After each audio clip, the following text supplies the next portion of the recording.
JH그룹의 회장 강태민의 세계는 통증으로 이루어져 있었다. 그것은 단순한 육체적 고통이 아니었다. 그의 영혼을 갉아먹고 그의 세상을 무채색으로 만들고 그의 심장을 얼음으로 뒤덮는 저주와도 같았다.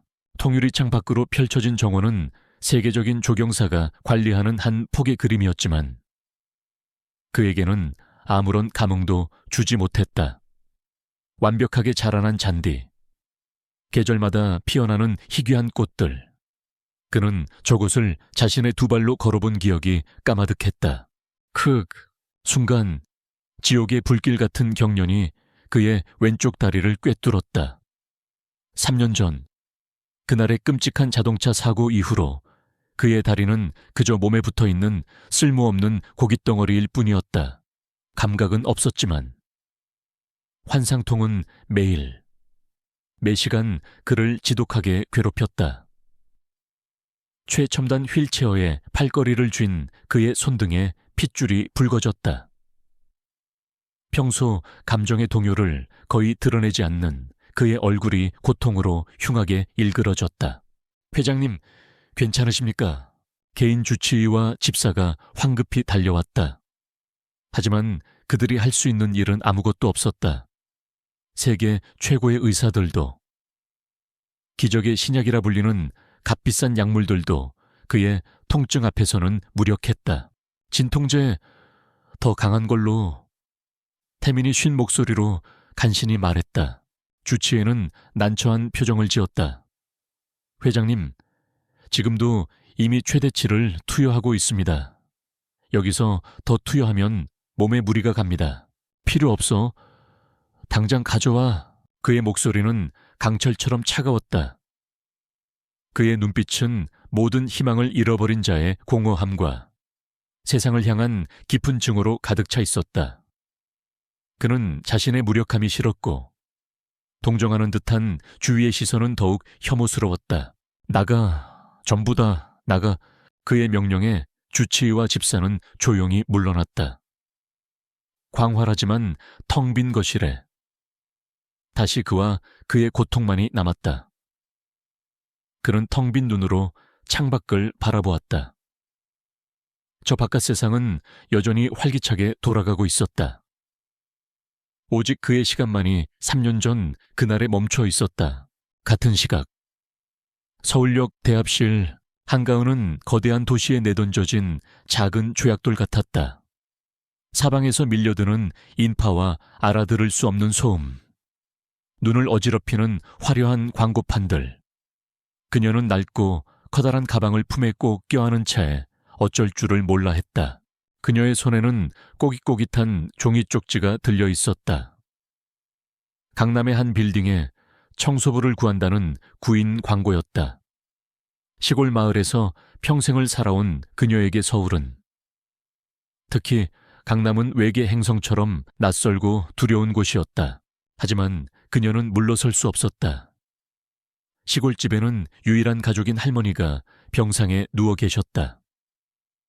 평생을 약초를 캐고 다듬으며 살아온 할머니였지만 정작 자신의 병은 손쓸 도리가 없었다. 의사는 큰 병원에서 수술을 받아야만 희망이 있다고 했다. 그 천문학적인 수술비를 마련하기 위해 개우는 난생 처음으로 서울 땅을 밟은 것이다. 그녀의 낡은 가방 안쪽 주머니에는 할머니가 직접 만들어준 작은 향낭이 소중하게 들어있었다. 여러 가지 약초를 말려 섞어 넣은 것으로 마음을 안정시키고 나쁜 기운을 쫓아준다는 할머니의 믿음이 담긴 부적과도 같은 물건이었다. 은은하게 퍼지는 흙냄새와 풀냄새가 그나마 그녀의 불안한 마음을 조금이나마 진정시켜 주었다. 할머니, 조금만 기다리세요. 제가 꼭 돈 벌어서 돌아갈게요. 개우는 굳게 마음을 다잡고 사람들에게 떠밀리듯 지하철에 몸을 실었다. 몇 번의 환승 끝에 도착한 강남은 그녀의 상상을 초월하는 곳이었다. 하늘을 찌르듯이 솟은 빌딩들, 길을 가득 메운 고급 외제차들, 머리부터 발끝까지 명품으로 치장한 사람들. 그녀의 소박한 행사액은 그 화려함 속에서 더욱 초라해 보였다. 그녀는 구인 광고에 적힌 주소를 찾아 정신없이 걷고 있었다. 복잡한 횡단보도 앞에서 신호가 바뀌는 것을 미처 보지 못하고 한 발짝 앞으로 나서는 순간이었다. 끽 날카로운 타이어 마찰음과 함께 거대한 검은색 세단 한 대가 그녀의 바로 앞에서 급정거했다. 놀란 개우는 균형을 잃고 뒤로 넘어졌다. 손에 들고 있던 가방이 바닥에 떨어지며 그 안에서 얼마 안 되는 옷가지와 사과 한 알, 그리고 할머니의 향낭이 대구르르 굴러나왔다. 아니 눈 없어. 어디 부딪힐 뻔했잖아. 회장님 놀라셨잖아. 차에서 내린 운전기사가 그녀에게 삿대질을 하며 고함을 질렀다. 가은은 너무 놀라 아무 말도 하지 못하고 새하얗게 질린 얼굴로 그를 쳐다보았다. 그녀는 황급히 바닥에 엎드려 흩어진 짐을 챙기기 시작했다. 죄송합니다. 정말 죄송합니다. 그녀는 울먹이며 연신 고개를 숙였다. 그녀의 눈에는 두려움이 가득했다. 혹시라도 비싼 채 흠집이라도 났다면, 평생 일해도 갚지 못할 빚을 지게 될지도 모른다는 공포가 밀려왔다. 그녀는 허둥지둥 짐을 챙겨 가방에 쑤셔 넣고는 차 근처에 떨어진 작은 향낭을 미처 발견하지 못한 채 다시 한번 허리를 숙여 사과하고는 인파 속으로 도망치듯 사라졌다.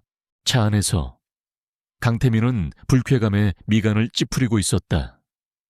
다리의 통증이 다시 심해지고 있던 참에 벌어진 소동이었다. 그냥 가. 그가 차갑게 명령하려는 순간 열린 차창으로 아주 희미한 향기가 흘러 들어왔다. 그것은 지금껏 맡아본 적 없는 향기였다. 비 온 뒤에 깊은 숲속 같기도 하고 갓 지은 약초의 쌉쌀함 같기도 하고 마음을 편안하게 만드는 따뜻한 흙냄새 같기도 했다. 인공적인 향수와는 차원이 다른 살아있는 자연의 향기였다. 그 향기가 코끝을 스치는 순간 믿을 수 없는 일이 일어났다. 그를 미치게 만들던 칼로 쑤시는 듯한 다리의 통증이 아주 조금, 아주 미세하게 가라앉기 시작했다.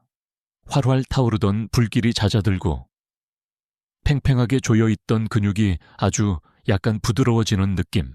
태민은 자신도 모르게 숨을 멈췄다. 지난 3년간 그 어떤 약물도 주지 못했던 평온함이었다.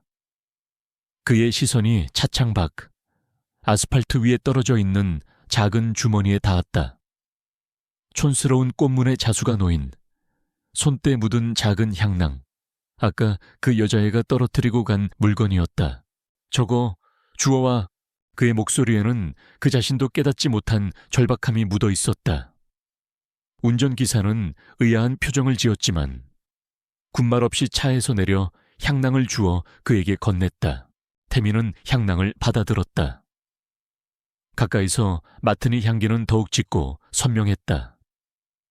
그는 향낭을 코에 대고 깊이 숨을 들이마셨다.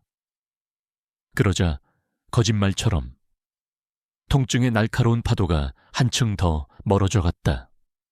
완벽하게 사라진 것은 아니었지만 견딜 수 있을 만큼의 둔한 통증으로 변했다. 충격과 불신, 그리고 아주 희미한 희망, 수많은 감정이 그의 머릿속에서 뒤엉켰다. 그는 여자가 사라진 방향을 쳐다보았지만 이미 그녀의 모습은 보이지 않았다. 그날 밤 태민의 저택, 그는 여전히 휠체어에 앉아 있었지만 그의 표정은 평소와 달랐다. 그의 옆 테이블에는 그 작은 향낭이 놓여 있었고 그곳에서부터 퍼져나오는 부드러운 향기가 거대한 거실을 채우고 있었다. 통증은 기적처럼 잠잠해져 있었다. 지난 3년간 그의 얼굴을 지배했던 깊은 절망과 냉소의 가면이 아주 서서히 금이 가기 시작했다. 그는 자신의 쓸모없는 다리와 그 앞에 놓인 작은 향낭을 번갈아 보았다. 이것은 우연이 아니었다. 그는 인터폰을 들어 자신의 비서실장을 호출했다. 그의 목소리는 수년 만에 처음으로 강렬한 의지와 목적의식으로 가득 차 있었다. 지금부터 내 모든 역량을 총동원해. 오늘 오후 3시 강남대로 사거리에서 내 차와 부딪힐 뻔했던 촌스러운 여자애. 무슨 수를 써서라도 당장 찾아내.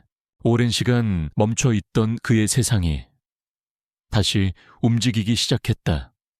한 어리석은 시골 소녀가 떨어뜨리고 간 작은 향낭 때문에 강태민의 명령은 JH그룹이라는 거대한 기계를 움직이는 절대적인 동력이었다.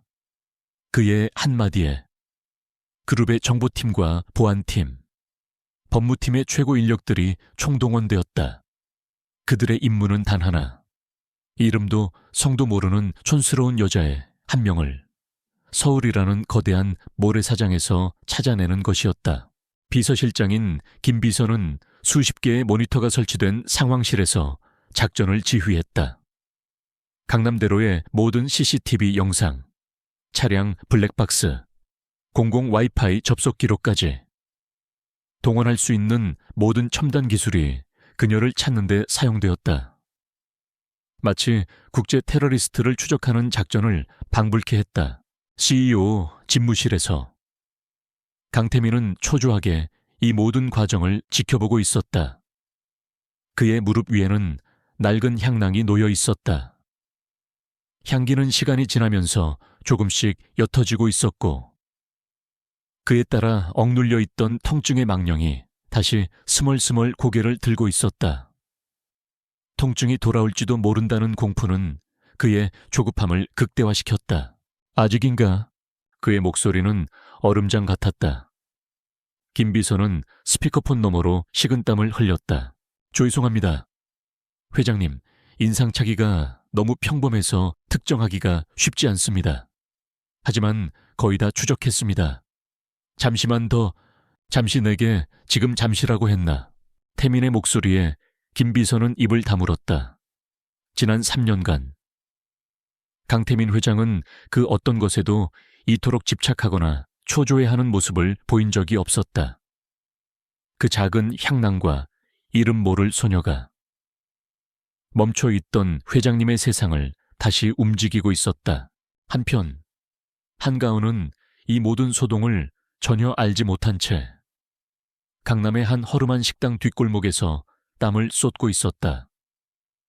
그녀가 구한 일은 빌딩 청소가 아닌 끝없이 밀려드는 그릇을 닦는 식당 주방 보조였다. 뜨거운 증기와 음식물 쓰레기 냄새 속에서 그녀는 묵묵히 일했다. 손은 이미 붉게 짓무르고 있었지만 아픈 할머니를 생각하면 이 정도 고생은 아무것도 아니었다.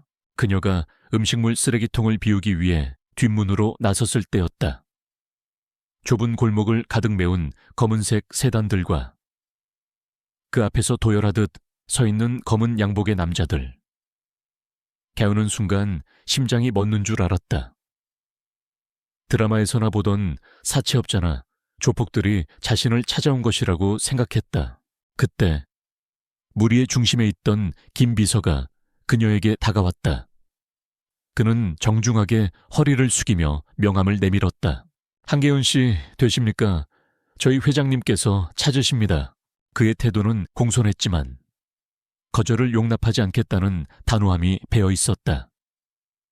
개훈은 어리둥절한 표정으로 그와 그가 내민 명함을 번갈아 보았다.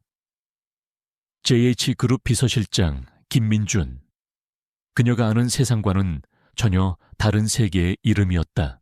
영문도 모른 채 개훈은 그들의 채 이끌려 크리스탈 타워, JH그룹의 본사로 향했다. 대리석 바닥이 하늘을 비추는 거대한 로비, 값비싼 예술 작품들, 그리고 자신을 위아래로 훑어보는 사람들의 차가운 시선. 개훈은 자신의 낡은 옷차림이 부끄러워 저절로 고개가 숙여졌다. 그녀는 건물 최상층 CEO 집무실로 안내되었다. 방은 거대하고 차가웠다. 한쪽 벽면 전체가 유리로 되어 서울 시내를 한눈에 내려다보고 있었지만 방 안에는 온기라고는 찾아볼 수 없었다. 그리고 그 방의 주인, 강태민이 거대한 책상 뒤 휠체어에 앉아 그녀를 기다리고 있었다. 그는 환자라기보다 옥좌에 앉은 냉혹한 왕처럼 보였다. 그의 책상 위에는 그녀가 잃어버렸던 향낭이 놓여 있었다. 태민은 어떤 인사도 설명도 없이 곧바로 본론으로 들어갔다. 그의 목소리는 방 안의 공기만큼이나 차가웠다. 이 향낭, 네가 만든 건가? 개우는 자신도 모르게 침을 삼키며 고개를 끄덕였다. 네, 맞습니다만 안에 뭐가 들었지? 그건 집안 대대로 내려오는 비밀이라. 개운이 우물쭈물 대답했다. 태민은 더 이상 캐묻지 않았다. 대신 김 비서가 두꺼운 서류 뭉치를 그녀 앞에 테이블에 올려놓았다. 계약서였다. 내 다리를 고쳐 완벽하게 사고 이전처럼 다시 걸을 수 있게 만들어. 태민의 눈빛은 인간적인 감정이 모두 거세된 순수한 거래자의 눈빛이었다. 성공하면 네가 원하는 건 뭐든지 주지. 돈, 집, 평생 먹고 살 걱정 없게 해주겠다. 하지만 실패하면 혹은 날 속이려 들면 내 인생은 여기서 끝나는 줄 알아. 개우는 숨을 쉴 수가 없었다. 엄청난 책임감과 서늘한 위협이 그녀의 목을 조르는 것 같았다. 저는 의사가 아니에요. 그냥 할머니께 어깨너머로 배운 것뿐이라. 제가 어떻게 회장님의 다리를. 그녀의 목소리는 공포로 떨리고 있었다. 하지만 태민은 그녀의 두려움 따위에는 관심이 없었다. 그는 이미 그녀에 대한 모든 것을 알고 있었다. 내 할머니 수술비 하 5억이 필요하다더군. 그가 책상 서랍에서 수표 한 장을 꺼내 계약서 위에 던졌다. 일금 5억 원정. 그녀가 평생 만져볼 수도 없을 것 같은 액수였다. 이건 계약금이다. 여기에 서명만 하면 이 돈은 바로 내 것이야. 개은의 눈앞에 병상에 누워 고통스러워하는 할머니의 모습이 스쳐 지나갔다. 할머니를 살릴 수만 있다면, 그녀의 사랑하는 할머니를 다시 웃게 할 수만 있다면 악마와의 거래라도 할 수 있었다. 그녀는 떨리는 손으로 펜을 집어들었다. 그녀는 이 한 번의 서명으로 자신의 인생이 송두리째 바뀔 것이라는 것을 예감했다. 하지만 그녀에게는 다른 선택지가 없었다. 할머니, 죄송해요. 하지만 이것밖에는 방법이 없어요. 그녀는 눈을 질끈 감고 계약서의 서명란에 자신의 이름을 적었다. 한가은. 그 순간 그녀의 과거는 끝났다. 김 비서는 정중하게 수표를 그녀의 손에 쥐어주었다. 그녀는 자신의 허름한 단칸방이 아닌 태민의 저택으로 향하는 채 다시 올라탔다. 차가 도시 외곽의 거대한 저택으로 들어서자 육중한 철문이 그녀의 등 뒤에서 쿵소리를 내며 닫혔다. 마치 세상과의 단절을 알리는 소리처럼 개우는 낡은 가방을 든 차에 텅 빈 대리석 현관에 홀로 서 있었다. 작고 길 잃은 모습이었다. 그때 매서운 눈초리의 집사가 그녀에게 다가와 경멸적인 시선으로 그녀를 훑어보았다. 따라오시죠. 오늘부터 머무실 방을 안내해 드리겠습니다. 개우는 할머니의 수술비를 얻었지만 이제 막 화려한 감옥, 금박을 입힌 새장 안으로 걸어 들어온 것이다. 제목에 약속된 호화로운 삶은 이토록 차갑고 위협적인 계약과 함께 시작되고 있었다. 강태민의 저택은 성창이었다. 외부 세계로부터 그를 완벽하게 격리시키는 화려하지만 차가운 감옥. 한가은이 그곳에 발을 들인 첫날, 그녀는 자신이 이 성의 주인이 아니라 가장 깊숙한 곳에 갇힌 이방인이라는 사실을 뼈저리게 깨달았다. 깐깐한 인상의 오 집사는 경멸의 시선을 숨기지 않은 채 그녀를 손님용 별채의 가장 좋은 방으로 안내했다. 개운의 시골집 전체보다도 더 넓은 방이었다. 천장에는 크리스탈 샹들리에가 달려 있었고 한쪽 벽면을 가득 채운 옷장 안에는 그녀의 사이즈에 맞춰 준비된 고급 옷들이 걸려 있었다. 대리석으로 된 욕실과 정원이 내려다 보이는 아름다운 테라스까지. 하지만 그 모든 화려함 속에서 개우는 숨이 막힐 듯한 위압감과 소외감을 느꼈다. 이곳은 그녀의 공간이 아니었다. 이곳이 앞으로 한가은 씨가 머무실 곳입니다. 오, 집사의 목소리는 감정 없이 딱딱했다. 회장님의 허락 없이는 별채 밖으로 나갈 수 없습니다. 식사는 방으로 가져다 드릴 겁니다. 명심하십시오. 당신은 이곳의 손님이 아닙니다. 오직 회장님의 치료에만 집중하십시오. 다른 생각은 품지 않는 게 좋을 겁니다. 그것은 안내라기보다 경고에 가까웠다. 개우는 고개를 숙인 채 아무 대답도 하지 못했다. 다음 날 아침, 개우는 태민의 침실로 호출되었다. 그의 방은 침실이라기보다 최첨단 장비로 가득한 병실에 가까웠다. 그리고 그곳에는 태민뿐만 아니라 그의 개인 주치의인 김 박사가 날카로운 눈으로 그녀를 기다리고 있었다. 김 박사는 현대의학의 신봉자였다. 그는 개운을 보자마자 사기꾼을 대하는 듯한 노골적인 불신을 드러냈다. 당신이 그 아가씨인가 회장님께 기적을 행하겠다는 그의 목소리에는 비웃음이 가득했다. 어디서 뭘 배운 사람이지? 의사 면허는 있고 당신이 만들었다는 그 향낭. 성분 분석을 위해 제출하도록 해. 개우는 주눅이 들었지만 할머니의 유산을 모욕하는 그의 태도에 조용한 용기를 냈다. 제 지식은 면허나 자격증으로 증명할 수 있는 게 아닙니다. 저희 집안 대대로 자연의 기운을 다스려 몸의 균형을 맞추는 법을 배워왔을 뿐입니다. 기운 균형 김 박사는 코웃음을 쳤다. 21세기에 아직도 그런 비과학적인 소리를 하는 사람이 있다니. 강 회장님, 이런 검증되지도 않은 민간요법에 귀한 몸을 맡기시는 건 위험천만한 일입니다. 태민은 두 사람의 대화를 차가운 눈으로 지켜보고 있었다. 그 역시 절박했지만 이성적인 사업가였다. 김 박사 말이 맞아. 태민이 입을 열었다. 나는 네 뜬구름 잡는 소리가 아니라 결과를 원해. 네 방법을 증명해봐. 말뿐이 아닌 내 다리가 나아지는 결과로. 그것은 시험이었다. 증명하지 못하면 그녀는 계약을 위반한 것이 되고 모든 것을 잃게 될 것이다. 숨막히는 긴장감이 흐르는 그때였다. 태민 씨, 아침부터 무슨 소란이에요? 화려한 기품을 뽐내며 한 여자가 방으로 들어왔다. 머리부터 발끝까지 최고급 명품으로 치장한 태민의 약혼녀 윤서연이었다. 그녀는 태민과는 정략적으로 맺어진 대한민국 최고 재벌가 유비그룹의 외동딸이었다. 서연은 처음에는 개운을 마치 가구나 장식품처럼 존재하지 않는 것처럼 무시했다. 그녀는 태민의 휠체어 옆으로 다가가 그의 어깨에 자연스럽게 손을 얹었다. 몸은 좀 어때요?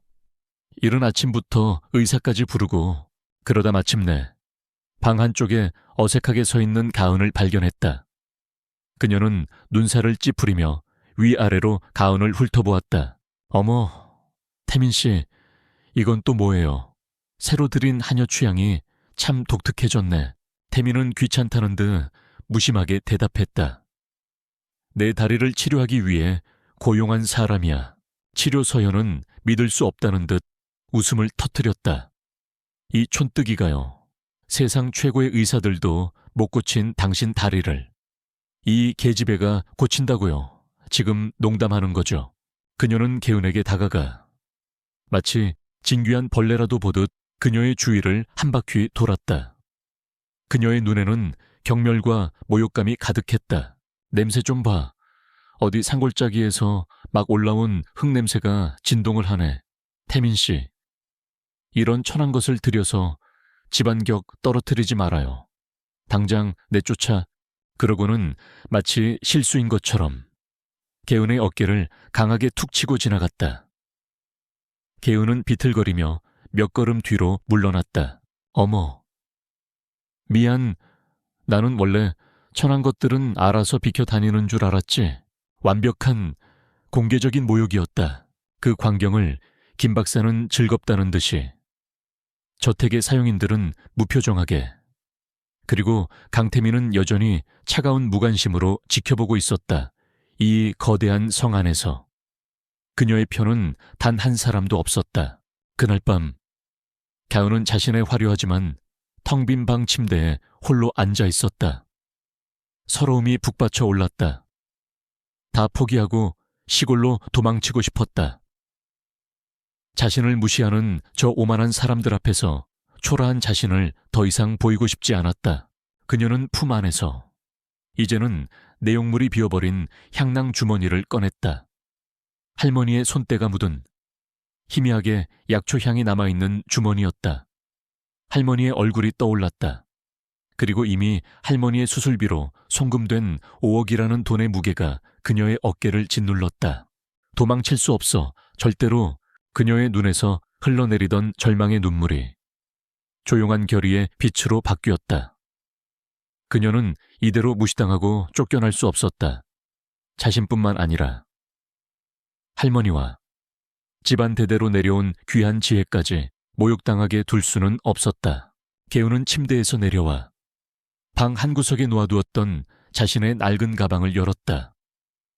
그 안에는 옷가지 외에 정성스럽게 한지로 쌓여진 수십 개의 약초 꾸러미들과 세월의 흔적이 느껴지는 낡은 나무 상자가 들어있었다. 그녀는 상자를 열었다. 그 안에는 할머니의 할머니, 그 이전 세대부터 물려 내려온 손때 묻은 은침 세트가 고요하게 잠들어 있었다. 이것이 그녀의 무기이자 그녀의 전부였다. 개우는 방 안에 값비싼 마호가니 테이블 위에 자신이 가져온 약초 꾸러미들과 침통을 하나씩 펼쳐놓았다. 현대적인 호화로움과 대지의 기운을 품은 고대의 지혜가 기묘한 대조를 이루었다. 그녀는 깊게 숨을 들이마셨다. 그녀의 눈에 서려있던 두려움은 사라지고 그 자리에는 날카롭고 집중된 빛이 감돌았다. 그녀는 더 이상 겁에 질린 시골 소녀가 아니었다. 오랜 세월 동안 생명을 살리는 비법을 이어온 존엄한 계승자였다. 시험은 시작되었다. 적들은 정체를 드러냈다. 이제 그녀가 그들 모두가 틀렸다는 것을 증명할 시간이었다. 그녀 자신의 존엄성과 강태민의 치유를 건 진짜 싸움이 이제 막 시작된 것이다. 한가은의 치료는 강태민이 상상했던 모든 의료 행위와는 근본적으로 달랐다. 그녀는 차트나 모니터 수치를 보지 않았다. 대신 그녀는 그의 눈빛을 보고 그의 목소리에 미세한 떨림을 듣고 그의 피부색의 변화를 살폈다. 치료 첫날 개우는 저택의 사용인들에게 거대한 나무 욕조에 뜨거운 물을 받고 자신이 가져온 약초 꾸러미들을 풀라고 지시했다. 곧 투명했던 물은 짙은 갈색으로 변했고 낯설지만 상쾌한 흙냄새와 풀냄새가 현대적인 대리석 욕실을 가득 메웠다. 태민은 자신의 눈앞에 펼쳐진 광경에 노골적인 불쾌감을 드러냈다. 이런 흙탕물에 몸을 담그라고 회장님의 막힌 혀를 뚫고 몸의 냉기를 몰아낼 겁니다. 개우는 주눅 들지 않고 차분하게 설명했다. 결국 태민은 절박함에 못 이겨 마지못해 몸을 담갔다. 뜨거운 기운과 함께 약초의 성분이 온몸으로 스며드는 듯했다. 고통은 여전했지만 몸의 깊은 곳에서부터 아주 희미한 온기가 피어오르는 것 같았다. 다음은 침술이었다. 개운이 낡은 나무 상자에서 은침 세트를 꺼내자 옆에서 감시하듯 지켜보던 김 박사가 기겁하며 나섰다. 이보시오. 저 낡고 비위생적인 바늘로 회장님의 몸에 손을 대겠다는 거요. 세균 감염이라도 되면 어쩔 셈이지. 이 침들은 저희 집안에서 대대로 가장 귀하게 관리해 온 것들입니다. 매일 끓는 물과 약수구로 소독합니다. 어떤 의료기기보다도 깨끗합니다. 개운의 단호한 태도에 태민이 김 박사를 제지했다. 일주일이야. 그 안에 어떤 차도도 보이지 않으면 계약은 끝이야. 그때까지는 이 여자가 하자는 대로 해. 김 박사는 불만스러운 표정으로 물러섰다. 개우는 태민의 마비된 다리 앞에 조용히 무릎을 꿇었다. 그녀는 잠시 눈을 감고 그의 다리에서부터 흘러나오는 기의 흐름을 느끼는 듯 했다. 그녀의 손가락이 몇 개의 혈점을 짚어내자 망설임 없는 손놀림으로 침을 놓기 시작했다. 그녀의 손길은 놀라울 정도로 안정되고 섬세했다. 태민은 수많은 의사들이 자신의 다리를 만지는 것을 겪었지만 이런 감각은 처음이었다. 다른 의사들이 그의 다리를 고장난 기계 부품처럼 다루었다면 개우는 마치 생명을 잃은 나무에 다시 물을 주는 것처럼 조심스럽고 경건하게 다루었다. 그녀가 침을 놓은 부위에서부터 3년 만에 처음으로 아주 미세한 온기와 함께 저릿한 감각이 느껴졌다. 그것은 통증과는 다른 무언가 죽어있던 것이 다시 깨어나는 듯한 생소한 느낌이었다. 그는 놀라움을 감추고 묵묵히 그녀의 치료를 받았다. 며칠이 흘렀다.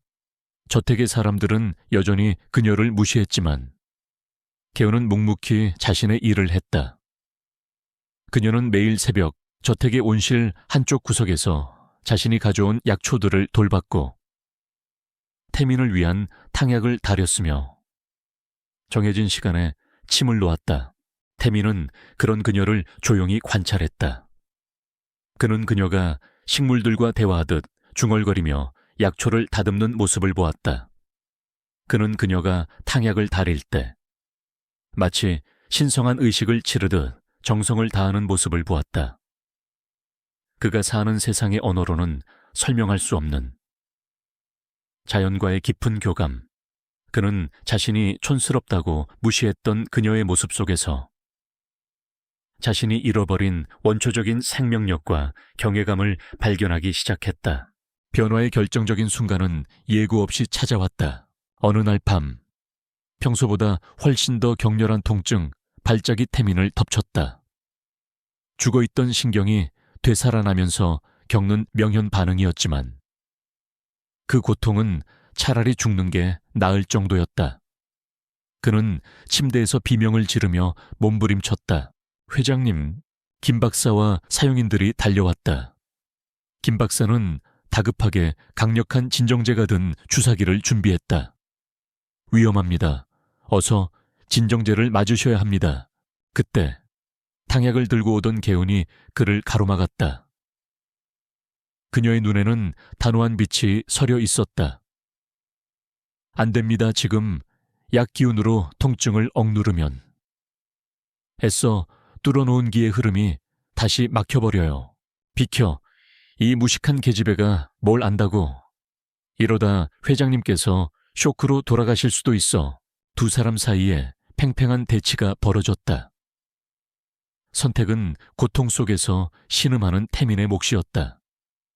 그는 찢어질 듯한 고통 속에서 차가운 주사기를 든 김 박사의 얼굴과 절박하지만 진심 어린 걱정이 가득한 가은의 얼굴을 번갈아 보았다. 그 순간 그는 본능적인 결정을 내렸다. 나가. 태민이 간신히 목소리를 쥐어짰다. 김 박사, 당신 나가. 김 박사는 충격받은 얼굴로 그를 쳐다보다가 후회하실 겁니다라는 말을 남기고 분노의 차 방을 나갔다. 이제 방 안에는 태민의 거친 숨소리와 개운만이 남았다. 그녀는 탕약을 내려놓고 그의 곁으로 다가갔다. 그녀는 약 대신 자신의 손을 사용했다. 그녀는 태민의 등과 다리의 혈점을 강하고 깊게 누르기 시작했다. 그녀의 작은 몸에서 나오는 것이라고는 믿을 수 없는 힘이었다. 그녀의 임에는 땀방울이 송골송골 맺혔다. 회장님, 저를 따라 숨을 쉬세요. 크게 들이마시고 천천히 내쉬세요. 고통을 적으로 생각하지 마시고 몸이 다시 살아나고 있다는 신호라고 생각하세요. 그녀의 차분하고 따뜻한 목소리가 그의 의식 속으로 스며들었다. 그는 자신도 모르게 그녀의 말에 따라 호흡을 조절하기 시작했다. 1시간, 2시간, 시간이 얼마나 흘렀는지 알 수 없었다. 기적처럼. 지옥 같던 통증의 폭풍이 서서히 잦아들었다. 태민은 땀으로 흠뻑 젖은 채 탈진한 상태로 누워 있었다. 하지만 고통은 사라져 있었다. 그는 자신을 내려다보고 있는 가은을 보았다. 그녀 역시 지쳐 보였지만 그녀의 눈은 안도감과 흔들림 없는 집중력으로 빛나고 있었다. 그 순간 태민은 깨달았다. 지난 3년간 수많은 의사들이 그의 병을 치료하려 했지만 그의 고통과 함께 싸워준 사람은 이 촌스러운 시골 소녀가 처음이었다. 그날 이후 저택의 분위기는 미묘하게 바뀌었다. 태민은 더 이상 그녀를 일방적으로 명령하는 고용주로 대하지 않았다. 그는 그녀에게 약초에 대해 물었고 그녀의 할머니에 대해 그리고 그녀가 살아온 세상에 대해 물었다. 여전히 말투는 무뚝뚝했지만 그 안에는 이전에는 없었던 존중과 호기심이 담겨 있었다. 계약했던 일주일이 거의 다 되어가던 어느 날 오후였다. 개운이 평소처럼 그의 다리에 침을 놓고 있을 때였다. 가은 양, 태민이 처음으로 부드러운 어조로 그녀의 이름을 불렀다. 네, 회장님, 내 발가락. 그의 목소리가 미세하게 떨리고 있었다. 방금 움직인 것 같은데. 개운은 놀라 그의 발을 내려다보았다. 3년간 미동도 없던 죽은 나무까지 갔던 그의 엄지발가락이 아주 작게 거의 눈에 띄지 않을 정도로 까딱 하고 움직였다. 그것은 걷는 것도 서는 것도 아니었다. 하지만 그것은 분명한 기적이었다. 죽어있던 육체에 깃든 첫 생명의 신호. 두 사람은 움직이는 발가락과 서로의 얼굴을 번갈아 보았다. 그 순간 강태민의 얼음 같던 얼굴에 3년 만에 처음으로 진실한 미소가 피어올랐다. 그 미소는 그의 냉혹한 인상을 순식간에 녹이며 그가 잃어버렸던 과거의 모습을 언뜻 보여주었다. 그 미소에 개은 역시 자신도 모르게 환하게 마주 웃고 있었다. 얼음은 녹기 시작한 것이 아니었다. 마침내 깨어지기 시작한 것이다. 그리고 그 작은 기적은 누군가에게는 희망의 불씨였지만 태민이 계속해서 부서져 있기를 바라는 또 다른 누군가에게는 위험한 경고등이기도 했다. 강태민의 발가락이 움직였다는 소식은 조용한 호수에 던져진 거대한 돌멩이와 같았다. 그 파문은 저택의 두꺼운 벽을 넘어 순식간에 JH그룹의 심장부까지 퍼져나갔다. 이 소식을 가장 먼저 접한 사람 중 하나는 태민의 사촌이자 JH그룹의 전무이사인 이진석이었다. 그는 자신의 집무실에서 저택에 심어놓은 하녀로부터 온 비밀 보고를 받았다. 보고를 듣는 내내 그의 얼굴은 차갑게 굳어 있었다. 전화를 끊은 그는 순간적인 분노를 참지 못하고 책상 위에 값비싼 크리스탈 문진을 벽에 집어 던졌다. 와장창 크리스탈이 산산조각나며 바닥에 흩어졌다. 감히 그놈이 다시 일어서려고 해. 이진석의 눈에는 시기심과 탐욕 그리고 불안의 불꽃이 이글거렸다. 그는 오랫동안 JH그룹의 진짜 주인은 자신이라고 생각해왔다. 능력과 경력 면에서 모든 것이 강태민보다 뛰어났지만 단지 장손이 아니라는 이유로 후계자 자리에서 밀려났다. 3년 전 태민의 사고는 그에게 찾아온 절호의 기회였다. 그는 무능하고 병든 CEO를 대신해 실질적으로 그룹을 지배하며 마침내 회사를 통째로 삼킬 날만을 기다리고 있었다. 그런데 어디서 굴러 들어온지도 모르는 촌뜨기 계집애 하나가 그의 완벽한 계획을 망치려 하고 있었다. 태민이 다시 걷게 된다면 그가 공들여 쌓아온 모든 것이 물거품이 될 터였다. 그렇게는 안 되지. 절대로. 그는 즉시 행동에 나서야 한다고 결심했다. 그 계집애를 제거해야만 했다. 그리고 그를 위해서는 강력한 아군이 필요했다. 그의 머릿속에 한 사람의 얼굴이 떠올랐다. 태민의 약혼녀.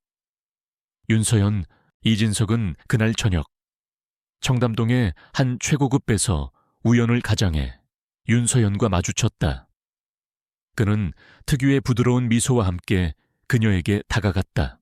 서연 씨, 이런 곳에서 뵙는군요. 혹시 태민이 때문입니까? 그의 능글맞은 질문에 서연의 표정이 굳어졌다. 그녀는 요즘 태민 때문에 자존심이 상할 대로 상해 있었다.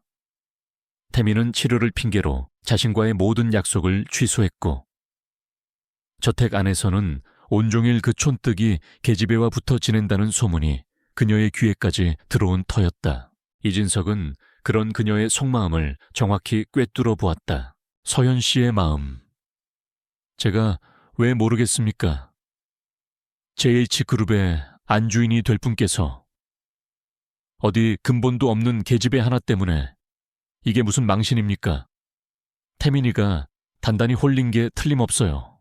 그의 동정 섞인 위로는 서연의 분노에 기름을 부었다. 그 계집애 제가 반드시 내쫓고 말 거예요. 서연이 이를 갈며 말했다. 물론 그래야죠.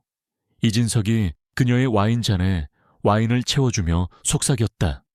하지만 그냥 내쫓는 것만으로는 부족합니다. 태민이의 눈을 멀게 한 그 콩깍지를 완벽하게 벗겨내야죠. 다시는 그 계집애를 찾지 못하도록 아주 더럽고 추악한 방식으로요. 제가 도와드리겠습니다. 두 사람의 눈빛이 허공에서 마주쳤다. 같은 목표를 가진 두 마리의 독사가 마침내 동맹을 맺는 순간이었다. 그들은 밤늦도록 은밀하게 음모를 꾸몄다.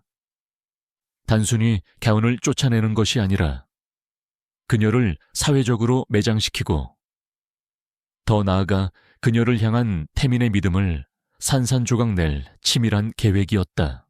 일단 그 계집애를 우리 경쟁사인 유성그룹에서 보낸 산업 스파이로 만들 겁니다.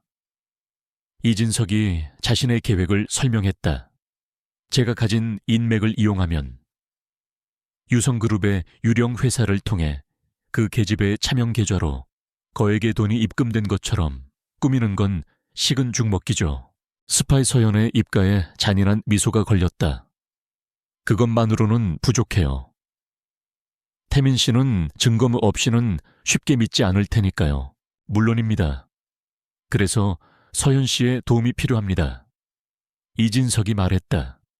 저택의 한여를 통해 그 계집애가 사용하는 약초 샘플을 조금만 빼내 주십시오. 그리고 제가 아는 연구소에 분석을 의뢰하는 겁니다. 물론 분석 결과는 우리가 원하는 대로 나오게 만들어야죠. 원하는 결과라니요? 예를 들면 이런 거죠. 이진석의 눈이 뱀처럼 번득였다. 그 약초들 중 하나가 태민이가 평소에 복용하는 혈액순환 개선제와 섞이면 신부전을 유발하는 느리게 작용하는 독이 된다는 과학적인 분석 결과 말입니다. 서연은 그의 악랄함에 잠시 소름이 돋았지만 이내 만족스러운 미소를 지었다. 산업 스파이라는 누명에 자신을 독살하려 했다는 혐의까지 추가된다면 강태민이라도 더 이상 그 계집애를 감쌀 수는 없을 것이다. 오히려 배신감에 치를 떨게 될 터였다. 두 갈래로 뻗어나가는 완벽한 함정이었다. 그 무서운 음모가 서울의 밤하늘 아래서 짙어지고 있는 동안 태민의 저택 안에는 평화로운 온기만이 감돌고 있었다. 태민의 상태는 날이 갈수록 호전되었다. 이제 그는 보조기구의 의지에 몇 초간 스스로 서 있을 수 있게 되었다. 그가 3년 만에 처음으로 자신의 두 발로 땅을 딛고 섰을 때 그와 가우는 아이처럼 기뻐했다. 그들 사이의 차가운 계약 관계는 어느새인가 희미해지고 그 자리에는 인간적인 유대감과 따뜻한 신뢰가 자라나고 있었다. 태민은 온실에서 약초를 돌보는 가은의 옆에 앉아 그녀가 들려주는 풀과 나무 이야기에 귀를 기울였다. 그녀의 이야기는 그가 살아온 치열하고 계산적인 세계와는 전혀 다른 순수하고 경이로운 세계였다. 그는 까맣게 잊고 있던 웃음을 되찾아가고 있었다. 개운 역시 차가운 가면 뒤에 숨겨진 그의 외로움과 상처를 보게 되면서 그에 대한 연민과 함께 낯선 감정이 싹트는 것을 느꼈다. 그녀는 더 이상 돈 때문에 그의 곁에 있는 것이 아니었다. 그녀는 진심으로 그가 다시 걷기를, 다시 웃기를 바라게 되었다. 폭풍이 오기 전의 고요함. 그들은 다가올 비극을 전혀 눈치채지 못한 채 서로에게 서서히 물들어가고 있었다. 며칠 뒤 모든 준비는 끝났다. 이진석은 자신의 사무실에서 개운의 이름으로 개설된 차명계좌의 장부가 유성그룹의 자금으로 채워지는 것을 만족스럽게 확인했다. 같은 시각 윤서연은 어두운 지하 주차장에서 한 남자에게 두툼한 돈 봉투를 건네고 그 대가로 위조된 약초 분석 결과 보고서를 받았다. 그녀는 차갑게 웃으며 보고서의 한 부분을 손가락으로 쓸었다. 아주 흔한 약초의 이름 옆에 선명하게 찍힌 붉은색 글자, 녹성 두싱 신부전 유발 가능성. 덫은 완벽하게 놓였다. 이제 사냥감이 덫에 걸려들기만을 기다리면 되었다. 거대한 음모의 폭풍이 아무것도 모른 채 평화로운 시간을 보내고 있는 저택을 향해 검은 그림자를 들이우고 있었다. 그날 아침 저택의 공기는 희망으로 가득 차 있었다. 강태민이 보조기구 없이 자신의 의지만으로 딱 한 걸음, 기적과도 같은 첫걸음을 내디딘 것이다. 비록 바로 휘청거리며 주저앉았지만 그 짧은 순간은 3년이라는 절망의 시간을 깨뜨리는 위대한 도약이었다. 그와 가은은 서로를 마주보며 아이처럼 환하게 웃었다. 이대로라면 정말로 예전처럼 다시 걸을 수 있을 것만 같았다. 하지만 그 찬란한 희망의 순간은 예고 없이 들이닥친 불청객들에 의해 산산조각났다. 이진석 전무와 윤서연, 그리고 김 박사와 그룹의 고문 변호사까지 심각하고 비장한 표정의 그들은 마치 장례식이라도 치르러 온 사람들처럼 저택으로 들이닥쳤다. 그들은 태민과의 긴급 면담을 요청했고 개운은 철저하게 배제되었다.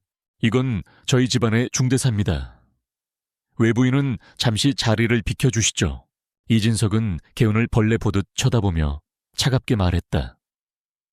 개운은 불길한 예감에 휩싸였지만 그들의 기세에 눌려 아무 말도 하지 못하고 물러나야 했다. 태민의 서재, 문이 닫히자마자 이진석과 서현은 준비해온 증거들을 테이블 위에 펼쳐놓았다. 그것은 태민의 이성을 마비시키고 감정을 파고드는 치밀하게 계산된 공격이었다. 먼저 이진석이 위조된 은행 거래 내역서를 내밀었다. 가은의 차명 계좌에 경쟁사인 유성그룹의 위장회사를 통해 수억 원의 돈이 입금된 기록이었다. 태민아, 정신 차려. 이 계집애는 처음부터 널 치료하러 온 게 아니야. 우리 회사의 기밀을 빼돌리기 위해 유성그룹에서 보낸 스파이라고. 이건 계약금과는 별개로 정보를 넘긴 대가로 받은 돈이야. 뒤이어 서현이 눈물을 글썽이는 연기를 하며 조작된 연구소 보고서를 내밀었다. 옆에 있던 김 박사가 거들었다. 그는 서현의 돈에 매수되었거나 혹은 과학적 데이터라는 말에 완전히 속아 넘어간 상태였다.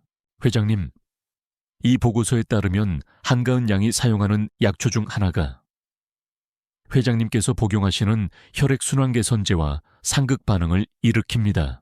두 가지가 만나면 심장을 서서히 멎게 하는 치명적인 독이 될 수 있다는 말입니다. 스파이 혐의, 그리고 독살 시도 혐의. 태민의 머릿속이 하얗게 비는 것 같았다. 모든 증거는 논리적이었고 서류로 증명되었으며 그의 주치의와 가족이 그 사실을 뒷받침하고 있었다. 그것은 지난 3년간 그를 지배해온 누구도 믿지 않는 냉소적인 사업가로서의 이성에 호소했다. 하지만 이제 막 녹기 시작했던 그의 마음은 비명을 지르고 있었다. 가은은 그럴 사람이 아니라고. 그녀의 진심 어린 눈빛, 약초를 다듬던 섬세한 손길, 그의 고통을 함께 나눠지던 따뜻한 온기가 그럴 리 없다고 외치고 있었다. 이진석과 서현은 그의 혼란을 놓치지 않고 몰아붙였다. 당장 저 계집애를 경찰에 넘겨야 해. 이건 명백한 살인 미수야. 이성과 감정, 과거의 자신과 현재의 자신 사이에서 그는 완전히 고립되었다. 얼마 후 서재 문이 열렸다. 개우는 초조하게 문 밖에서 기다리고 있었다. 휠체어를 탄 태민이 나왔다. 그의 얼굴은 그녀가 처음 만났던 그날처럼 어떤 감정도 읽을 수 없는 차가운 가면을 쓰고 있었다. 서현은 승리자의 미소를 지으며 그의 휠체어 손잡이를 잡고 있었다. 태민은 가은의 앞에 멈추어 섰다. 저택의 모든 사용인들이 숨을 죽이고 그 광경을 지켜보고 있었다. 이게 다 사실인가? 태민은 옹기라고는 전혀 없는 목소리로 물으며 은행 거래 내역서를 그녀의 눈앞에 내밀었다. 개우는 서류를 보고 할 말을 잃었다. 자신의 이름이 찍힌 계좌. 생전 처음 보는 거액의 돈. 아니에요. 저는 정말 모르는 돈이에요. 이건 함정이에요. 태민은 이어서 조작된 약초 분석 보고서를 보여주었다. 내 약과 섞이면 독이 된다는군. 처음부터 나를 죽이려고 했나. 그의 말은 날카로운 비수가 되어 개운의 심장에 박혔다. 자신이 진심을 다해 치료하던 사람에게서 살인 미수범이라는 의심을 받는 순간 그녀의 세상은 무너져 내렸다. 눈물이 뺨을 타고 흘러내렸다. 어떻게 저한테 그런 말씀을 하실 수 있어요? 제가 회장님께 어떻게 해드렸는데. 하지만 그녀의 눈물은 그의 얼어붙은 마음에 닿지 못했다. 혹은 닿았더라도 그는 외면해야만 했다. 가족과 이사들, 그리고 그를 둘러싼 모든 이들 앞에서 그는 리더로서의 결정을 내려야만 했다. 그는 이성적인 판단을 내렸다는 것을 보여줘야만 했다. 그는 차갑게 식은 눈으로 그녀를 내려다보며 공개적으로 그녀에게 사형 선고를 내렸다. 내 집에서 당장 나가. 한마디 한마디가 얼음 조각 같았다.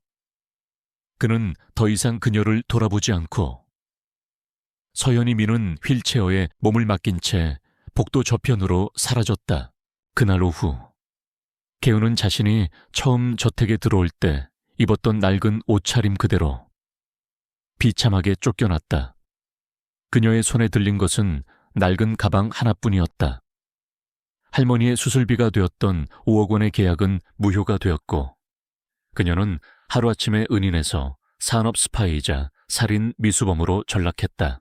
코앙! 거대한 철문이 그녀의 눈앞에서 무정하게 닫혔다. 때마침 하늘에서는 차가운 비가 쏟아지기 시작했다. 개우는 빗속에 홀로 서서 굳게 닫힌 철문을 망견자실하게 바라보았다. 한때는 희망의 문이었던 저곳이 이제는 그녀를 나락으로 밀어넣은 절망의 벽이 되어 있었다.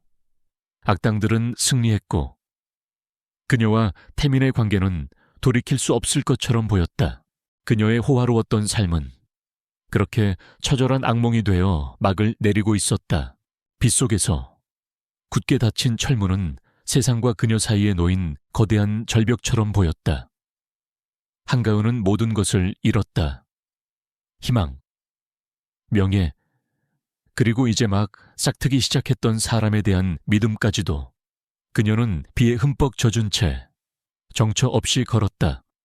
어디로 가야 할지, 무엇을 해야 할지 아무것도 알 수 없었다. 그녀는 버스 정류장 처마 밑에서 쏟아지는 비를 피했다.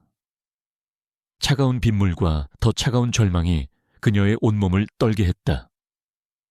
모든 것을 포기하고 실패자라는 낙인을 찍은 채 고향으로 돌아가고 싶었다. 그녀는 떨리는 손으로 할머니에게 전화를 걸었다. 할머니, 저예요. 수화기 너머로 들려오는 할머니의 따뜻한 목소리에 애써 참았던 눈물이 터져 나왔다. 그녀는 차마 무슨 일이 있었는지 다 말하지 못하고 그저 흐느끼기만 했다. 할머니는 돈에 대해 묻지 않았다. 대신 손녀의 목소리에 담긴 깊은 슬픔을 느끼고는 조용히 옛날 이야기를 들려주었다. 개운아, 우리 약초꾼들은 말이다. 모진 비바람에 밟힌 풀을 보고 함부로 꺾지 않는 법이란다. 왜인 줄 아니 그렇게 밟히고 일어선 풀이 가장 약효가 강하고 생명력이 끈질기기 때문이지. 너는 내 가장 귀한 약초다. 잠시 밟혔다고 해서 네 가치가 사라지는 게 아니야. 할머니의 흔들림 없는 믿음이 담긴 목소리는 절망의 어둠 속을 파고드는 한 줄기 빛과 같았다. 통화가 끝나자 개은의 눈물도 멈췄다. 그녀의 마음속에서 뜨거운 무언가가 다시 타오르기 시작했다. 슬픔은 분노로, 분노는 차가운 결의로 변했다. 그래, 나는 밟혔을 뿐 꺾인 게 아니야. 그녀는 도망치지 않을 것이다. 자신의 이름에 씌워진 누명을 벗고 자신과 할머니의 삶을 짓밟은 자들에게 그 대가를 치르게 할 것이다. 그녀는 더 이상 순진한 피해자가 아니었다. 상처 입었지만 더욱 강하게 일어설 준비를 마친 생존자였다. 한편 개운이 떠나간 강태민의 저택은 다시 얼음성으로 변해 있었다. 윤서연이 마치 안주인처럼 행세하며 저택을 오갔지만 태민은 그 어느 때보다도 차갑고 폐쇄적인 모습으로 자신을 가뒀다. 기적처럼 사라졌던 다리의 통증이 마치 그녀를 배신한 대가라도 치르라는 듯이 다시 그를 찾아왔다. 통증은 그녀에 대한 기억을, 그리고 자신의 어리석은 선택에 대한 후회를 끊임없이 상기시켰다. 그날 밤 태민은 서재에 홀로 앉아 그날의 대치 상황을 수십 번이고 복기했다. 이진석과 서현이 내민 증거는 완벽했다. 너무나도 완벽해서 오히려 부자연스러웠다. 그리고 그의 뇌리에서 떠나지 않는 것이 있었다. 모든 것을 잃고 자신을 바라보던 가은의 눈빛, 그 깊은 상처와 배신감 속에서도 거짓은 찾아볼 수 없었다. 그는 마침내 결단을 내렸다. 그는 자신의 가장 충직한 신복, 김비서를 비밀리에 호출했다. 김비서, 그 계집애 한계은에 대해 다시 조사해. 그의 목소리는 낮고 단호했다. 그녀의 계좌로 돈을 보낸 유령회사, 분석 보고서를 만든 연구소, 그날 저택에 방문했던 모든 사람들의 뒷조사까지 아무도 모르게 그림자처럼 움직여 변명이나 추측이 아닌 진실을 가져와. 공식적으로는 그녀를 내쫓았지만 물밑에서는 그녀를 향한 의심의 진위를 파헤치기 위한 비밀 조사가 시작된 것이다. 가은은 가진 돈을 전부 털어 서울의 변두리에 있는 허름한 옥탑방을 구했다. 그리고 낮에는 생각할 시간을 벌기 위해 야간 빌딩 청소부 일을 시작했다. 아이러니하게도 그녀는 다시 청소부가 되었다. 하지만 이전처럼 무력한 청소부가 아니었다. 그녀는 차분하게 사건을 복기했다. 이 일로 가장 큰 이득을 보는 사람은 누구인가? 이진석과 윤서연. 그들은 어떻게 그토록 완벽한 증거를 만들어냈을까? 분명 내부 조력자가 있었을 것이다. 그녀는 저택에서의 기억을 하나씩 되짚었다. 그러다 문득 유난히 자신과 눈을 마주치지 못하고 불안해하던 젊은 하녀 한 명을 떠올렸다. 윤서연이 찾아왔던 날, 그 하녀가 그녀의 방에서 나오는 것을 본 기억, 그리고 자신이 약초를 보관하던 온실 근처에서 서성이는 것을 목격했던 기억, 작은 단서들이었지만 거대한 음모의 실타래를 풀 첫 번째 매듭이었다. 김 비서의 조사는 빠르게 진행되었다. 그는 가은의 차명 계좌로 돈을 보낸 유령 회사가 과거 이진석 전무와 비밀리에 여러 차례 거래한 적이 있는 기업 사냥꾼의 소유라는 것을 밝혀냈다. 문제의 약초 분석 보고서를 작성한 연구원은 거액의 돈을 받고 갑자기 사직한 뒤 해외로 출국한 상태였다. 모든 조각들이 이진석과 서현을 가리키고 있었다. 태민은 자신의 의심이 확신으로 변하는 것을 느꼈다. 그는 개헌에게 연락해야만 했다. 하지만 저택 안의 모든 눈과 귀가 자신을 감시하고 있었다. 그는 김 비서를 통해 은밀한 접선을 시도했다. 김 비서는 늦은 밤 개운이 청소 일을 하는 빌딩의 텅 빈 복도에서 그녀를 찾아냈다. 갑작스러운 그의 등장에 가은은 경계심을 늦추지 않았다. 상처 입은 마음은 쉽게 사람을 믿지 못했다. 김 비서는 정중하게 고개를 숙였다. 회장님께서 진실을 알고 싶어 하십니다. 그리고 이것을 전해달라 하셨습니다. 그는 개운에게 대포폰 하나와 두툼한 현금 봉투를 건넸다. 그 안에는 그녀의 생활비와 할머니의 급한 치료비가 들어있었다. 이것은 동정이 아닙니다. 진실을 밝히기 위한 투자라고 생각해 주십시오. 개운은 망설였다. 배신의 고통은 여전했지만 정의를 구현하고 싶은 열망이 더 컸다. 혼자서는 힘들지만 강태민의 힘을 빌린다면 가능할지도 모른다. 그녀는 마침내 대포폰을 받아들었다. 그리고 그에 대한 보답으로 자신이 의심하고 있는 하녀에 대한 정보를 김 비서에게 넘겼다. 그날 밤 개운과 태민은 처음으로 대포폰을 통해 통화했다. 감시하는 사람도 방해하는 사람도 없는 오직 두 사람의 목소리만이 존재하는 통로였다. 어색한 침묵이 흘렀다. 태민은 아직 직접적으로 사과할 용기를 내지 못했다. 개은의 목소리 역시 상처로 인해 차갑게 닫혀 있었다. 필요한 게 뭐지? 태민이 먼저 입을 열었다. 진실을 밝힐 시간과 회장님의 완전한 신뢰입니다. 이번에는요. 개은의 목소리에는 가시가 돋쳐 있었다. 수화기 너머로 긴 침묵이 흘렀다. 마침내 태민의 낮은 목소리가 들려왔다. 알겠다. 그것은 화해가 아니었다. 하지만 새로운 시작이었다. 깨어졌던 신뢰의 조각들이 아슬아슬하게 다시 맞춰지고 있었다. 상황에 의해 갈라졌던 두 사람은 이제 진실이라는 단 하나의 목표를 향해 보이지 않는 동맹을 맺었다. 어둠 속에서의 방역이 마침내 시작된 것이다. JH그룹의 정기 주주총회가 열리는 날, 호텔 연회장은 보이지 않는 전쟁터와 같았다. 이진석 전무가 의도적으로 흘린 CEO 건강 악화설과 내부 스파이 스캔들의 여파로 주주들 사이에서는 불안감이 팽배해 있었다. 이진석은 이런 분위기를 마음껏 즐겼다. 그는 위기에 빠진 회사를 구할 유능하고 안정적인 리더인 양, 주주들과 악수하며 자신감 넘치는 미소를 지어 보였다. 그는 강태민이 여전히 다리를 저는 불구제, 정신적으로도 무너졌을 것이라고 확신했다. 오늘이야말로 그의 목을 칠 절호의 기회였다.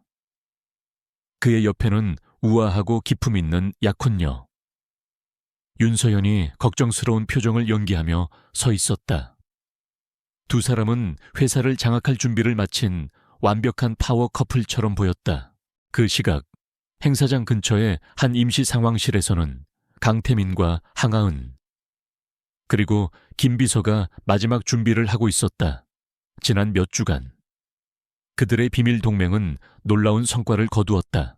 개은의 제보를 바탕으로 김 비서는 문제의 하녀를 본사로 발령낸 뒤 압박하여 윤서연의 사주를 받고 약초를 훔치고 개은의 노트북에 조작된 은행 기록을 심었다는 자백을 받아냈다. 또한 가은은 위조된 보고서의 종이 재질과 잉크 성분을 분석하여 그것을 만들어낸 연구소를 특정했고 김비서팀은 그곳의 소장을 회유하여 이진석에게서 거액의 뇌물을 받고 보고서를 조작했다는 증언까지 확보했다. 가장 중요한 것은 개은이 안전가옥에서 비밀리에 태민의 치료를 계속하여 그의 회복을 극적으로 앞당겼다는 사실이었다. 마침내 주주총회 본회의가 시작되었다. 지루한 보고가 끝나고 이진석이 긴급의안을 상정하기 위해 연단에 섰다. 그는 슬픔과 존경심을 가장한 표정으로 자신의 사촌을 몰아내야만 하는 비통한 심정을 토로했다. 그는 태민의 건강 상태가 회사를 이끌기에 부적합하며 사입이 주술사 같은 계집애에게 빠져 이성적인 판단력을 상실했다고 주장했다. 그는 뇌물을 받은 의색에서 받은 회복 불가능 진단서를 증거로 제출했다. 존경하는 주주 여러분, JH그룹의 미래를 위해 우리는 강력하고 건강한 리더가 필요합니다. 이에 본인은 강태민 대표이사의 즉각적인 해임과 그 후임으로 저 이진석을 추천하는 바입니다.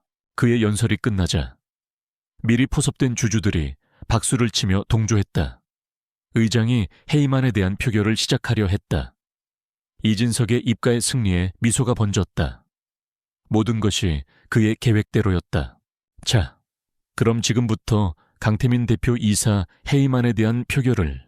바로 그 순간이었다. 구왕! 연 회장 뒤편에 거대한 문이 마치 폭발이라도 하듯 양쪽으로 활짝 열렸다. 모든 사람들의 시선이 그곳으로 쏠렸다.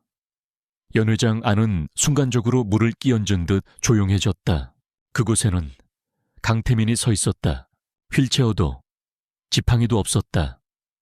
그는 자신의 두 다리로 꼿꼿하고 당당하게 서 있었다. 그는 천천히 하지만 흔들림 없는 걸음으로 중앙 통로를 걸어 연단을 향해 나아갔다. 노각, 노각, 노각.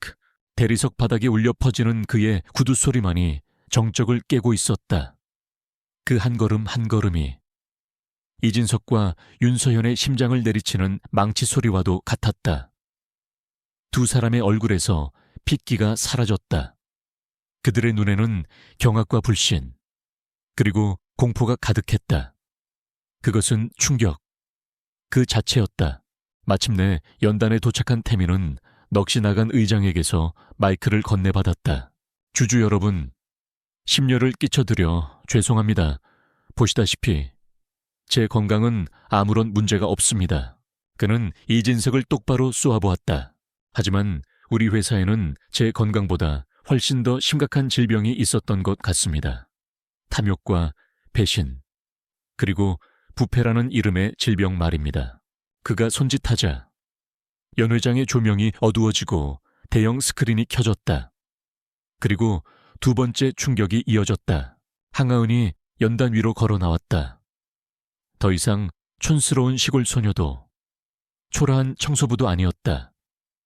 단정하지만 기품 있는 원피스를 입은 그녀는 지적이고 자신감 넘치는 모습이었다. 그녀는 담담한 표정으로 리모컨을 들고 그들이 밤새워 준비한 진실을 공개하기 시작했다.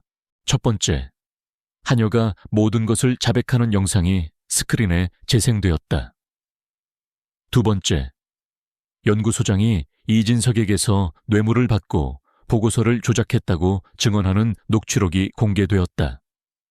세 번째, 김 비서가 추적한 이진석의 차명 계좌 내역과 그가 개은이 나타나기 훨씬 이전부터 회사 돈을 횡령해왔다는 증거들이 스크린을 가득 메웠다.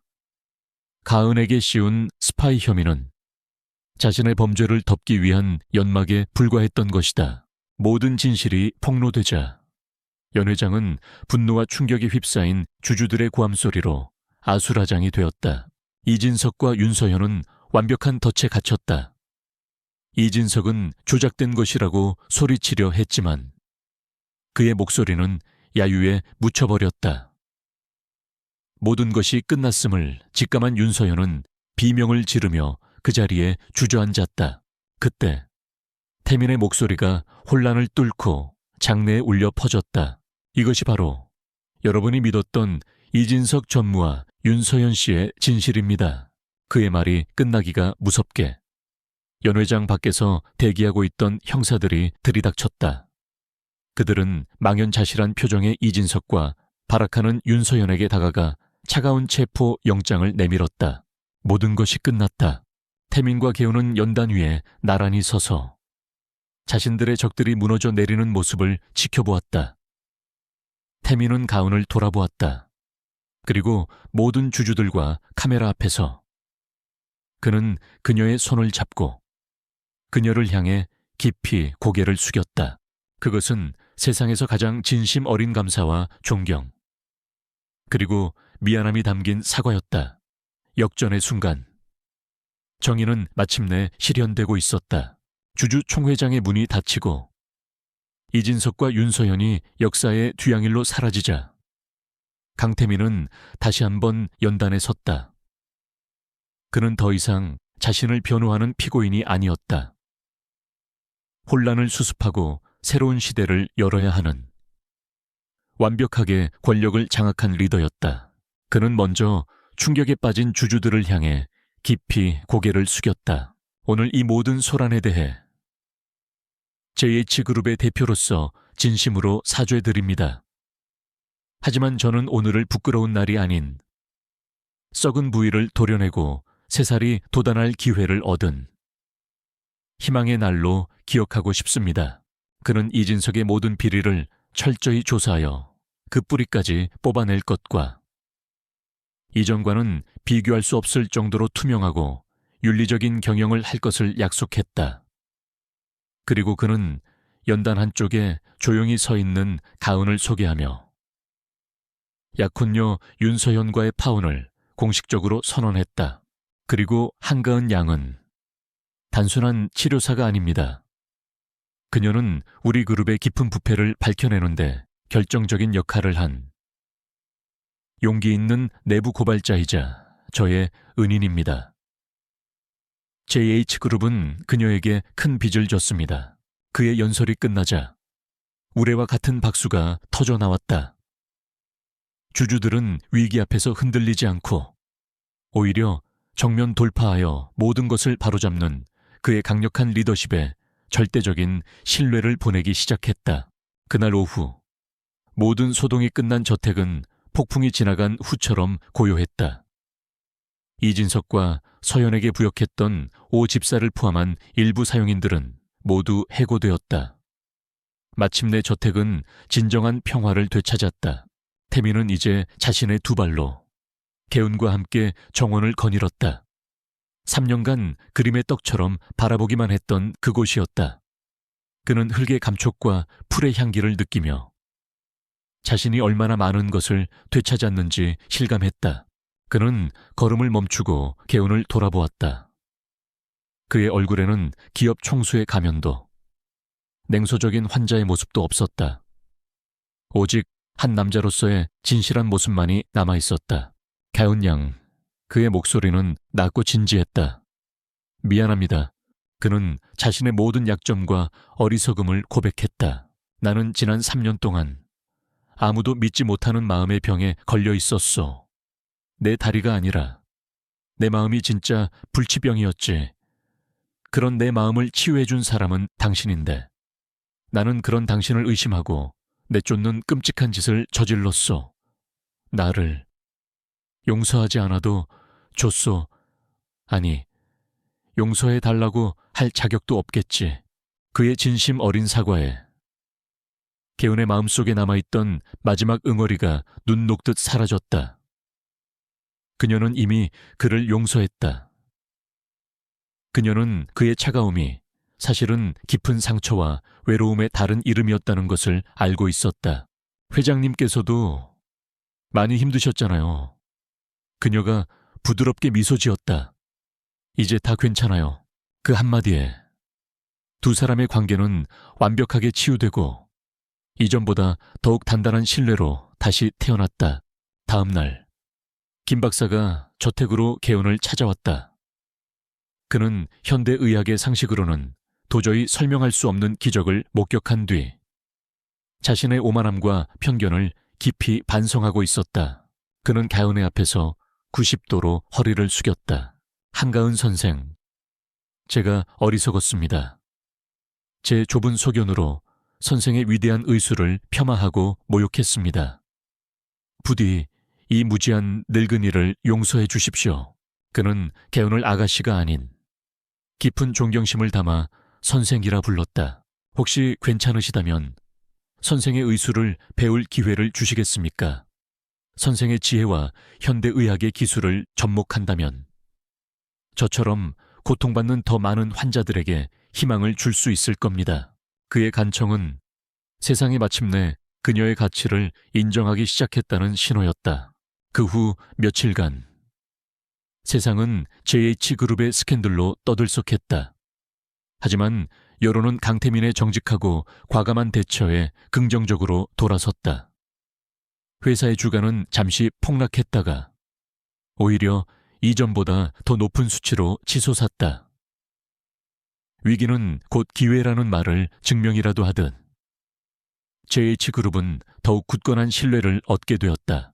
개운에게도 기쁜 소식이 전해졌다. 태민이 진실에 대한 투자라며 건네주었던 돈으로 진행된 할머니의 수술이 성공적으로 끝났다는 연락이었다.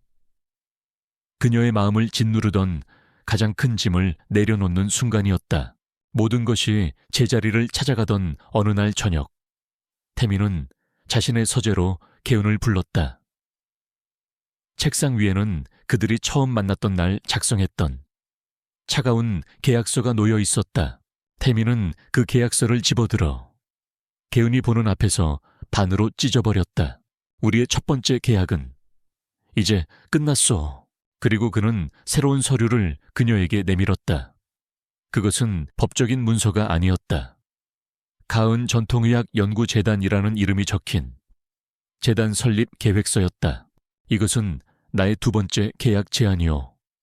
이제 더 이상 내 개인의 치료사가 아니라 이 재단의 이사장이 되어 당신의 위대한 지식으로 더 많은 사람들에게 희망이 되어 주시오. 그는 그녀에게 존엄한 미래와 그녀의 가치를 세상에 펼칠 수 있는 기회를 선물한 것이다. 그것은 그가 그녀에게 해줄 수 있는 최고의 존경과 신뢰의 표현이었다. 개운은 자신의 이름이 박힌 계획서를 들고 감격에 젖은 눈으로 태민을 바라보았다. 그녀가 꿈꾸던 호화로운 삶은 단순히 돈과 명예가 아니었다. 바로 지금 이 순간처럼 자신의 능력을 인정받고 사랑하는 사람과 함께 더 나은 세상을 만들어 나가는 것이었다. 그녀의 진짜 인생은 이제부터가 시작이었다. 1년 후 개운 전통의학 연구재단의 개관식 날이었다. 최첨단 유리 건물과 고즈넉한 한옥의 양식이 조화롭게 어우러진 연구소는 현대와 전통의 만남이라는 재단의 철학을 그대로 보여주고 있었다. 단상에 선 한가은은 더 이상 어수룩한 시골 처녀가 아니었다. 그녀는 수많은 취재진과 저명 인사들 앞에서 차분하고 지적인 목소리로 재단의 비전을 이야기하는 존경받는 이사장이 되어 있었다. 저희 할머니께서는 늘 말씀하셨습니다. 세상의 모든 풀 한 포기에는 사람을 살릴 수 있는 힘이 깃들어 있다고. 저는 이 재단을 통해 잊혀져가는 우리 선조들의 위대한 지혜를 현대 과학과 접목하여 더 많은 사람들에게 희망을 선물하고 싶습니다. 객석 맨 앞줄에서 강태민은 자랑스러움과 사랑이 가득한 눈으로 그런 그녀를 바라보고 있었다. 이제 그의 걸음걸이에서는 과거의 상처를 전혀 찾아볼 수 없었다. 재단의 이사로 참여한 김 박사 역시 흐뭇한 미소로 그녀에게 박수를 보내고 있었다. 1년 전과는 모든 것이 역전된 완벽한 해피엔딩의 풍경이었다. 며칠 뒤 두 사람은 가은의 고향 마을을 찾았다. 가은의 할머니는 기적처럼 건강을 완전히 회복하여 예전처럼 텃밭에서 약초를 돌보고 있었다. 태민을 처음 만난 할머니는 그의 손을 잡고 말없이 그의 얼굴을 한참 동안 들여다보았다. 우리 강서방은 사람 볼 줄 아는구먼. 할머니가 주름진 얼굴 가득 인자한 미소를 지으며 말했다.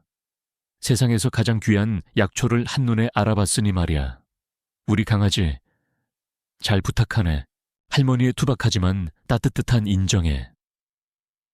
평생을 차가운 비즈니스 세계에서만 살아온 태민은 처음으로 진정한 가족의 온기를 느꼈다. 그는 그날 난생 처음으로 흙을 묻혀가며 할머니의 약초밭 일을 도왔다. 그의 모습에서는 더 이상 냉혹한 CEO의 그림자를 찾아볼 수 없었다. 서울로 돌아오는 차 안에서 두 사람은 창밖의 풍경을 보며 조용히 대화를 나누었다. 사람들은 이제 제가 진짜 호화로운 삶을 살게 되었다고 생각하겠죠. 개운이 수줍게 말했다. 재벌 회장님과 결혼해서 재단 이사장까지 되었으니까요.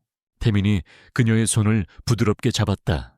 나의 호화로운 삶은 내가 JH그룹을 물려받았을 때가 아니라 당신의 향락 냄새에 처음으로 고통을 잊었던 그 순간에 시작되었소. 그의 목소리는 더없이 진지했다. 당신이 나를 위해 싸워주었을 때, 그리고 나를 용서해 주었을 때, 나의 삶은 비로소 진짜 의미를 찾았지. 개은이 그의 어깨에 기댔다. 저의 호화로운 삶도 마찬가지예요. 이 비싼 옷이나 재단 이사장이라는 직함이 아니에요. 수술을 마치고 건강해진 할머니의 손을 잡았을 때, 재단의 도움으로 병이 나은 아이의 웃음을 봤을 때, 그리고 이렇게 당신 곁에서, 당신의 뒤가 아닌 옆에서 함께 걸을 수 있게 된 지금 이 순간이 저에게는 가장 호화로운 삶이에요.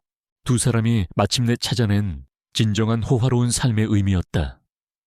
그것은 돈이나 명예가 아닌 치유와 신뢰, 사랑과 나눔 속에 있었다. 그날 밤은 그들이 처음 만났던 그 사고가 있었던 날로부터 정확히 1년이 되는 날이었다. 태민은 개운을 데리고 저택의 정원으로 나갔다. 1년 전 그가 창문 너머로 절망스럽게 바라보기만 했던 바로 그곳이었다. 아름다운 조명 아래 두 사람은 정원 중앙에 가장 크고 오래된 나무 아래에 섰다. 태민은 더 이상 계약서를 내밀지 않았다. 그는 서툴지만 진심 어린 동작으로 그녀의 앞에 한쪽 무릎을 꿇었다. 그의 손에는 반지가 들려 있었다. 거대한 다이아몬드가 아닌 자연을 사랑하는 그녀를 위해 특별히 제작된 작은 나무잎이 섬세하게 조각된 심플한 반지였다. 한가은 그가 떨리는 목소리로 그녀의 이름을 불렀다. 당신은 내 고통을 치유해 주었고 나의 세상을 바꿔주었소. 이제 당신의 남편으로서 평생 당신의 곁을 지키고 당신의 세상을 함께 만들어갈 기회를 주시겠소. 나와 결혼해 주시오. 가은의 눈에서 기쁨의 눈물이 흘러내렸다. 그녀는 세상에서 가장 행복한 미소와 함께 고개를 끄덕였다. 태민은 그녀의 손에 반지를 끼워주고 그녀를 일으켜 품에 안았다. 그가 다시 자유롭게 걸을 수 있게 된 그 정원 안에서 두 사람은 서로의 육체와 마음의 상처를 완전히 치유하고 하나가 되었다. 탐욕과 배신의 어두운 밤은 지나갔다. 이제 그들 앞에는 사랑과 신뢰를 바탕으로 함께 만들어갈 찬란하고 진정으로 호화로운 인생의 아침이 밝아오고 있었다.